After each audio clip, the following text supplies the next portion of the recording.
começo com função social do tributo. Você sabe por que a gente paga tributo? Você já parou para pensar? Bom, gente, a gente paga tributo, em primeiro lugar, para financiar a atuação do Estado. O Estado é financiado através, né, disso que a gente paga, né, desses impostos, né, das taxas, das contribuições. Então, toda a atuação pública, né, aquelas atuações por meio da saúde, da educação, por meio da manutenção das estradas, da iluminação pública, é toda financiada através de tributos. Então, funciona mais ou menos como um condomínio. Se você vive em condomínio, vai compreender. Para que a gente mantenha os serviços de um condomínio, a gente precisa pagar ali um valor fixo, né, mensal. Funciona dessa forma com o Estado. Se a gente está vinculado, por exemplo, ao Estado do Rio Grande do Norte e ao município de Natal, por exemplo, né? Se você não está em Natal, eu estou aqui em Natal, no Rio Grande do Norte, mas se você não está nesse município, você está em outro, em Recife, em São Paulo, né? Em Curitiba. Se você está em algum município, você vai ser vinculado aos tributos daquele município, né? Para manter os seus serviços. Então, nós pagamos tributos para manter a atuação do Estado, mesmo que a gente não veja, e mesmo que muitas vezes a gente não tenha uma prestação direta para a gente, né? Você pode dizer assim, eu pago o tributo, eu pago a educação, mas eu não usufruo da educação. Mas olha só, mesmo que você ache que não usufrui diretamente dos tributos, só em existir dentro de um Estado, você já está usufruindo. Primeiro, porque você deve ter alguma propriedade. Para manter a sua propriedade, ainda que seja do seu celular, você precisa do Estado para garantir que aquilo seja seu. Então, você precisa de uma instituição pública que garanta aquilo, de uma instituição jurídica.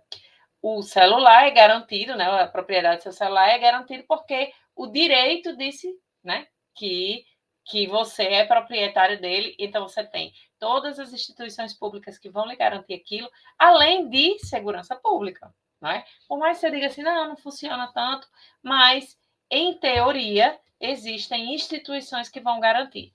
Então, a própria manutenção, né, da existência básica do Estado, garantindo o que a gente chama de direitos negativos, né? Direito negativo, como a propriedade, porque ela não exige, a olho nu, uma prestação positiva, como no caso da educação. Então, tudo isso aí é financiado com o que é arrecadado, né, pela tributação.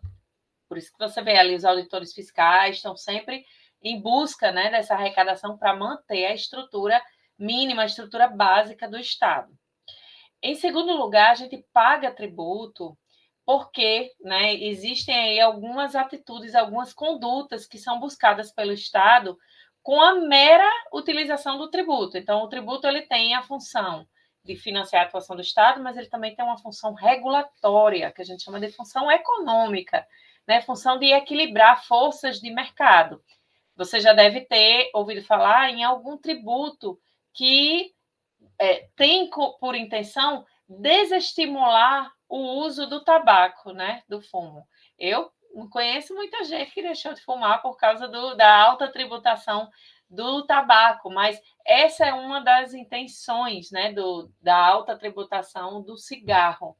Então, o tributo, né, ele tem também essa função de estimular ou desestimular condutas dentro da sociedade. Eu citei só esse exemplo aí do cigarro, mas a gente tem outros exemplos, como né, a gente pode mencionar lá na Zona Franca de Manaus, existem isenções fiscais para estimular aquela região, né? Quando foi instituída a Zona Franca de Manaus, a intenção era, né, que a indústria fosse localizada lá, fosse se localizar naquele local, porque não existia, né, tanta população, tanto estímulo à habitação né, lá na região norte.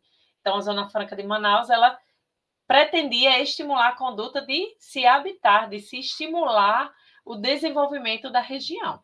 Então, é um outro exemplo aí de tributação com esse efeito regulatório.